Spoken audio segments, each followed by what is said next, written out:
Hey guys, welcome back to my channel. Hope you all are good and healthy. इस video में मैं आपको science का एक लेसन प्लान प्रोवाइड करा रही हूँ और ये बायोलॉजी का एक लेसन प्लान है। कंपोनेंट्स ऑफ फूड क्लास 6 का चैप्टर सेकंड है ये। तो स्टार्ट करते हैं। मैं आपको पूरा एक्सप्लेन करती जाऊँगी कि आपको कैसे लेसन प्लान बनाना है और मैं आपको ऑन अ डेली बेसिस या फिर एक एक दिन अल्टरनेट डे पे मैं आपको लेसन प्लान प्रोवाइड करती रहूँगी। So without wasting time let's start the video guys. सबसे पहले आप क्या करोगे, सबसे पहले आप जहाँ भी आपकी टीचिंग लगेगी आप वहाँ का नाम डालोगे, विद्यालय का नाम, फिर छात्राध्यापिका का नाम या फिर छात्र अध्यापक का नाम, जो भी आप हो, है ना। उसके बाद आप डेट डालोगे, जैसे यहाँ पे 8 तारीख, 8 नहीं 18 था, वो कट गया है।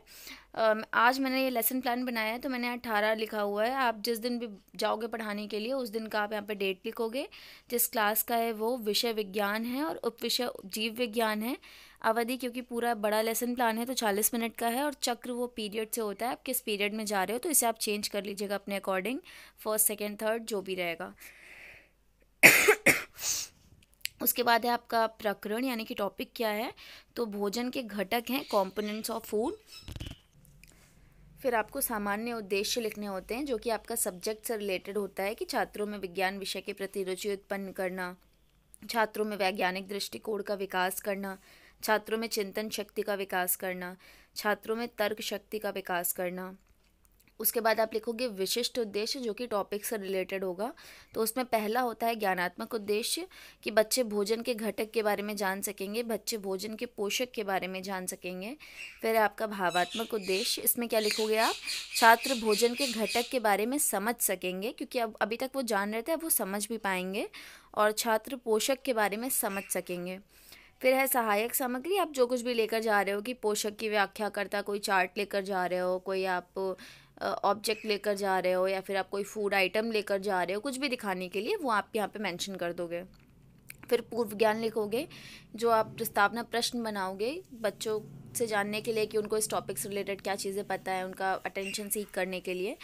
तो यहाँ पे मैंने लिखा है बच्चे भोजन के बारे में सामान्य जानकारी रखते हैं, उनको थोड़ा बहुत पता है कि हाँ भाई भोजन क्या होता है, छोटी मतलब जितनी भी जो सामान्य जानकारी है भोजन के बारे में वो रखते हैं, कि भोजन इम्पॉर्टेंट है और वगैरह वगैरह।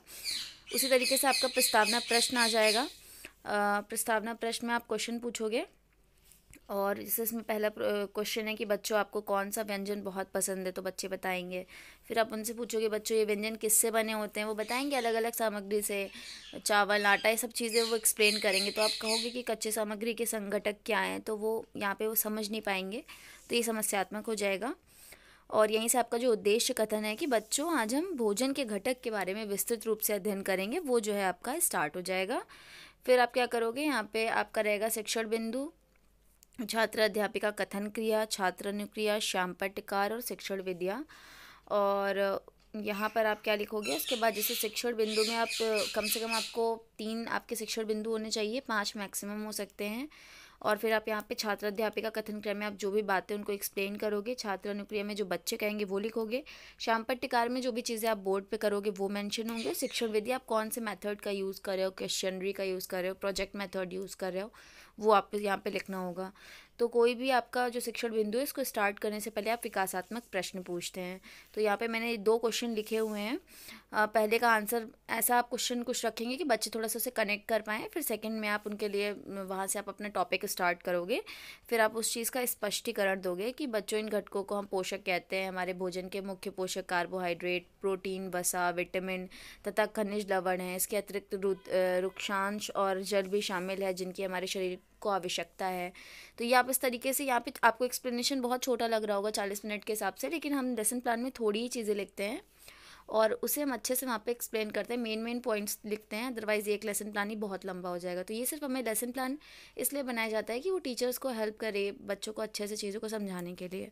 फिर आप श्याम पट्टकार में ऐसे कुछ ब्लैक बोर्ड पे थाली वगैरह, कुछ फ्रूट्स, वेजिटेबल्स, जो भी चीज़ें बनाकर दिखा सकते हो, स्पष्टीकरण विधि चल रही होगी, या फिर आप किसी प्रोजेक्ट के थ्रू और चार्ट के थ्रू दिखा सकते हो।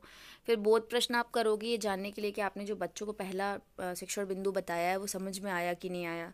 अगर वो दोनों का आंसर कर देंगे देन गुड, नहीं करेंगे तो आपको दोबारा से एक्सप्लेन करना पड़ेगा। फिर आपका दूसरा शिक्षण बिंदु स्टार्ट हो जाएगा विकासात्मक प्रश्न के साथ, और जब ये विकासात्मक प्रश्न होगा उसी टाइम जब ये हो जाएगा तो आप स्पष्टीकरण देना स्टार्ट करोगे। इसी तरीके से इसका भी स्पष्टीकरण है ये पूरा, आप इसको देख लीजिएगा अच्छे से। और आप जो भी शाम पट्टिकार में आप ऐसी चीज़ें बना लोगे, क्योंकि यहाँ पे एक्सप्लेनेशन है कार्बोहाइड्रेट टेस्ट का, तो वो चीज़ें यहाँ पे मेंशन्ड है।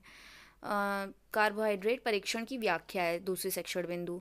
फिर आपका ये बोध प्रश्न है। बोध प्रश्न आपके 2 क्वेश्चन मैंने यहाँ पर लिख रखे हैं, दोनों का अगर आंसर बच्चे कर लेते हैं देन गुड, नहीं करते हैं दोबारा से एक्सप्लेन करना है।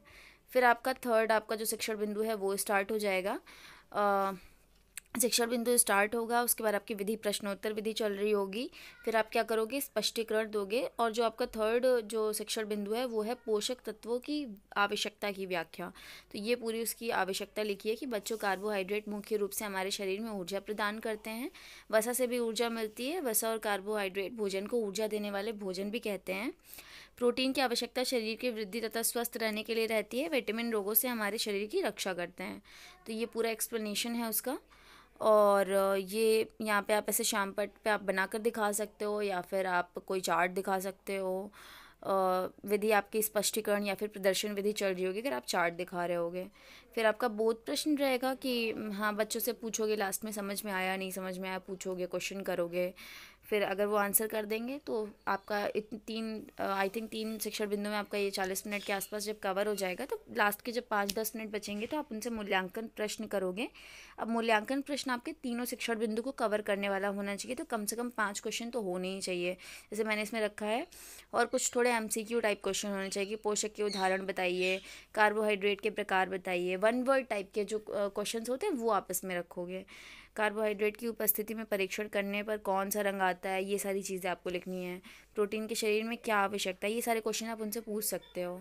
और जब सब कुछ हो जाएगा, फाइनल हो जाएंगी चीज़ें, तो आप उनको गृह कार्य दोगे। गृह कार्य आप कम दोगे क्योंकि उनको दूसरे सब्जेक्ट में भी मिला होगा होमवर्क, और ऐसा दोगे कि थोड़ा सा उनको दिमाग लगा के चीज़ों को, उनका पूरे जो एक्सप्लेनेशन है आपने जो दिया है वो कवर भी हो जाए, पूरा चीज़ उनको मतलब एक बार दोबारा से उससे गो थ्रू भी होना पड़े। कोई डाउट है तो वो नेक्स्ट डे आपसे आके पूछ भी लें।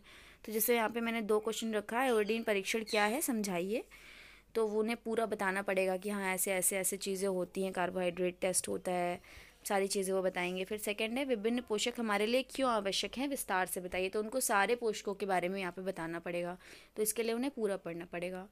So this is it guys, thank you for watching.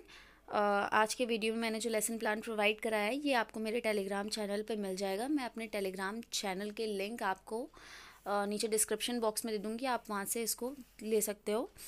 So thank you guys, thank you for watching, thank you for subscribing my channel, thank you.